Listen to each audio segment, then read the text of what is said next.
October can be a wonderful time of year to spend some time outside and of course catch up on those lawn and gardening chores. Now if you did not take care of that lawn in September, October is still an excellent time to do that. In western North Carolina, we're growing mostly fescue lawns, and of course we want that grass not only to be healthy, but to be as drought resistant and pest resistant as possible. Now the best thing you can do is to help that grass develop a good, strong, healthy root system, and this is the time of year to do it. One thing that you can do in October, if your soil has become compacted, is to rent a core aerator and do a good job making several passes over that lawn to get it aerated or aerified. If you've not done that soil test yet, go ahead and get your soil test done so that you can make any corrections in the lime and fertility, which is also a very good time to do now. If you did not put your fertilizer application down in September, go ahead now and use that slow release fertilizer to put down a rate of about 1 pound of actual nitrogen per 1,000 square feet. Now a lot of us still have bare areas in the lawn after a long, hot, dry summer.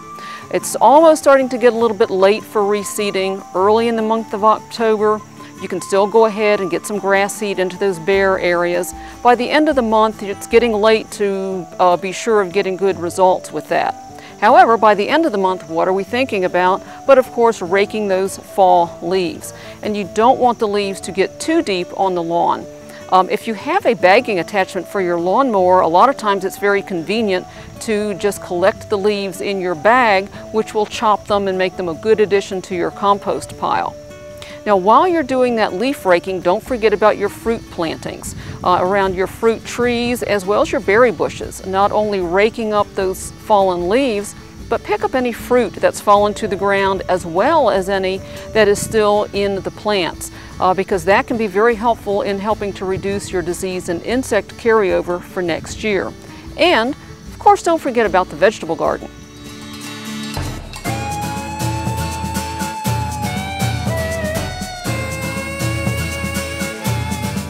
Don't forget about cleaning up in the vegetable garden. Once those summer vegetable crops have finished, don't leave them in the garden. Go ahead and get those pulled out and either add them to the compost pile or get them tilled right into the garden soil. If you're growing winter squashes and pumpkins, you do want to try to get all of those harvested before frost, which can damage the skin. You can even do some planting this time of year. Oh, it's probably late to do any direct seeding of anything other than lettuce and maybe a little bit of spinach or kale, but you can still set out some plants. This is still okay to set out plants like your kale or your Swiss chard. These plants don't mind some below freezing temperatures, and as a matter of fact, these cool season vegetables will do well and can even still be harvested on into November and December. You can also still plant onions and garlic. Actually, middle of October is the best time in western North Carolina to set out your bulbing onions and your garlic plants.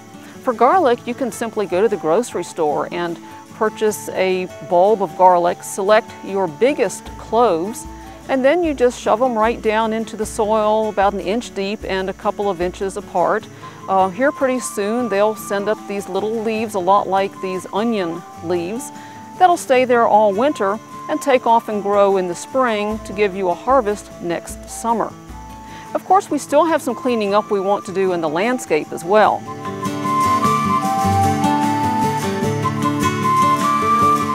As you are doing that cleanup, it's probably tempting to do some pruning on your shrubs. This is not a good time of year to do any major or severe pruning. However, if you've got some of these stray shoots that need to be cleaned up a little snipping here and there isn't going to hurt anything.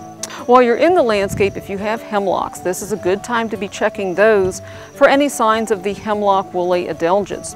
This is a good time of year actually to treat those trees with the insecticidal soap or horticultural oil, or if you've not done the systemic soil drench treatment in the last year, October is actually a good time to go ahead and do that as well.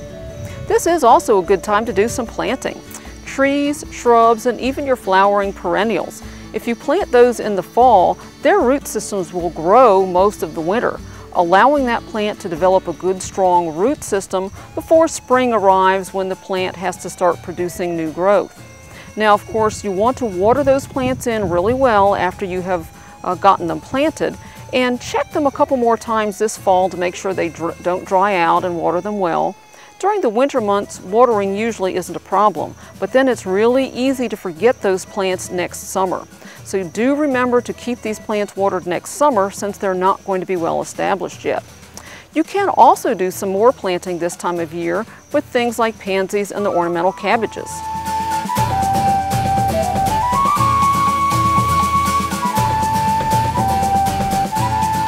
The ornamental cabbages might not live all the way through the winter depending on how cold it gets. The pansies, however, love cold weather.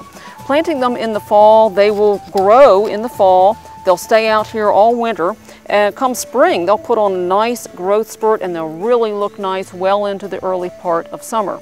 Don't forget though that pansies are small plants, so don't be too skimpy. Use plenty of them and try not to put them any more than about 6 inches apart, or nobody's ever even going to see them.